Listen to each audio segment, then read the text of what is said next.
Hello everyone, ఈరోజు అయితే నేను రీసెంట్గా ముకుంద జ్యువెలరీలో స్కీమ్లో తీసుకున్న నెక్లెస్ చూపిస్తున్నాను.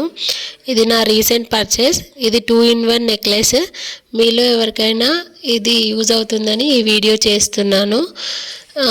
ఈ స్కీమ్ డీటెయిల్స్ గురించి ఇంకా కావాలంటే కమెంట్ చేయండి, నేను నెక్స్ట్ వీడియోలో పోస్ట్ చేస్తాను.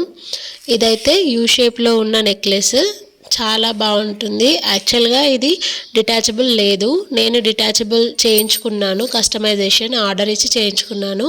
బ్యాక్ సైడ్ దీనికి ఇలా హుక్ పెట్టించుకున్నాను, కింద పెండెంట్ కూడా వస్తుంది, అది చూపిస్తాను మీకు తర్వాత. మళ్ళీ దీనికి మ్యాంగోస్ వచ్చాయి, కానీ నాకు మ్యాంగోస్లో లాంగ్ హారం ఉంది, సో సేమ్ అయిపోతుందని వద్దని చెప్పేసి దీనికి ఇలా నేనే డిజైన్ చెప్పి చేయించుకున్నాను. 3 డాట్స్ వచ్చేలాగా పెట్టించుకున్నాను. దీనికి పెండెంట్ని హ్యాంగ్ చేసుకోవడానికి ఈ రింగ్ ఉంటుంది, దీన్ని సపరేట్ బాక్స్లో పెట్టుకున్నాను, మళ్ళీ పడిపోకుండా ఉంటుందని చెప్పి.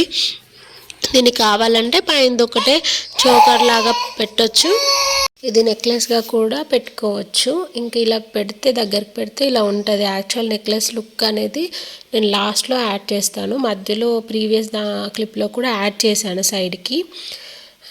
యాక్చువల్గా దీన్ని మనం ఇట్లా బీడ్స్కి ఇట్లా షైన్ అవుతున్నాయి, ఇది మెష్ దానికి పెట్టాను నేను. ఆ పక్కకి నావే ఇయర్ స్టడ్స్ పెట్టాను, దానివల్ల కూడా లుక్ కొంచెం ఎలివేట్ అయ్యి కనిపిస్తుంది. చిన్న చిన్న ఫంక్షన్స్కి అయితే ఇది సరిపోద్ది. ఈ పెండెంట్ చాలా పెద్దగా వచ్చింది, ఈ ఒక్క పెండెంట్ వేసుకొని వెళ్ళిపోవచ్చు. చిన్న ఏమంటారు మెష్ టైప్లో ఉండే ఇట్లాంటి బీడ్స్ నెక్లెస్కి కానీ, ఇంకా బీడ్స్ నార్మల్ పర్ల్స్, ఎమరాల్డ్స్ అట్లా వాటికి వేటికైనా వేసుకోవచ్చు, చాలా బాగా కనిపిస్తుంది. ఈవెన్ కాసుల పేరు ప్లేన్ ఉంటే వాటికి కూడా పెట్టుకోవచ్చు. దాని బ్యాక్ సైడ్ హుక్ అనేది నేను పెద్దగా ఇప్పించుకున్నాను, స్క్రూ వచ్చేలాగా. అండ్ నేను సైడ్కి కూడా హుక్స్ పెట్టించుకున్నాను, ఎందుకంటే సైడ్ నుంచి వేసుకునేవి కూడా ఉంటాయి కదా, అలాగా. యాక్చువల్ నెక్లెస్ అయితే ఇలా ఉండింది, నేను ఆ మ్యాంగోస్ తీసేసి ఆ 3 డాట్స్ని మాత్రం పెట్టించుకున్నాను. ఫైనల్ ఇది నా నెక్లెస్ లుక్. ఇది మీకు నచ్చినట్టయితే ఎలా ఉందో కామెంట్ చేయండి. Thank you.